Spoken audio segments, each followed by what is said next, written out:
All right, so you can see got our footings in over here. We're just about ready to start building.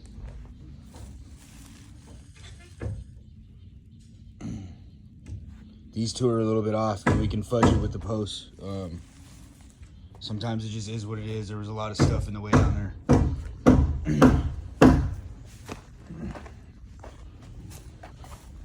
That's what we had going on yesterday. And down here,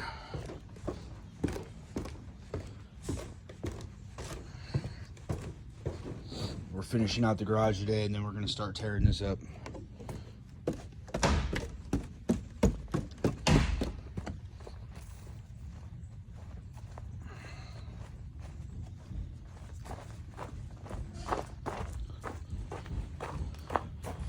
This post goes all the way to the roof, so we're probably gonna do something about that. I'll put a better bracket on there, and then that shit's not even nailed right there, so that's kind of crazy.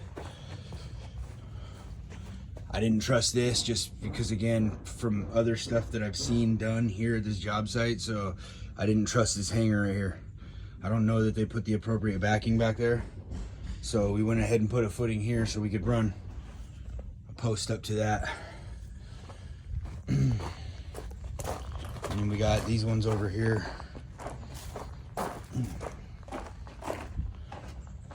Set up, because up top here there was a sauna. And I just, again, I don't want to rely on hangers to hold all the extra weight, right? And so we're gonna run posts and beam across there, right? 6x10. And then that's gonna hold the weight of the sauna going back up. And then right here,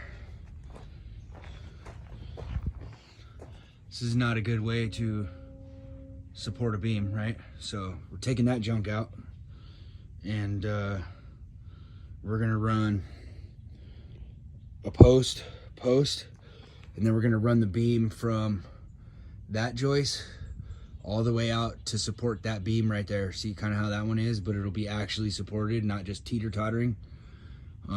If you look up right here, there's a split right there. Again, I don't trust it. Those nails for that hanger are going right into that split, and then there's only 2 lags holding it up. So we overbuild everything. So I would just, for peace of mind, we're just running a chunk of beam. And then same thing right here. If you look, there was basically nothing supporting this beam. See that? Like, that's not real support. It just teeters that, right? So the only thing that's supporting that beam is that end of that beam right there. So this post is gonna go up straight to the beam, and then these 2 posts, like I said, is gonna support a beam all the way across, but the actual support is gonna be under the beam, right? So it'll be solid. That's just for us, for what we're doing here, for our own purposes, to make this safe and functional. A lot of this stuff up here doesn't look too bad.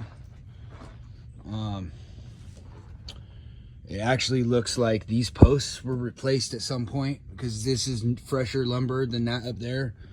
That being said, I don't like these connections. There's no lags or anything through the back of that.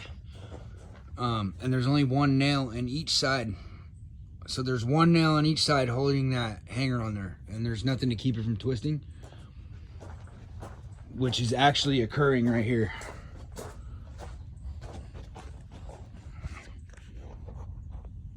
You see that? So that should have been notched too. The 6x6 right here should have been notched, and then they could have lagged through at least. So what I'm gonna have to do is try to relieve pressure up there. We got to pull the decking first, and then once we do that, we can see if this is toe nailed down to the beam or anything. And then what we'll do is we'll put a block across the back of these, and we'll lag through it, and hopefully that's going to pull that back into place like that, right? And we poked around pretty good. This is the old CCA lumber, this lighter stuff, so it is pressure treated, but it's the old school CCA. And then you can see they they put the newer pressure treated.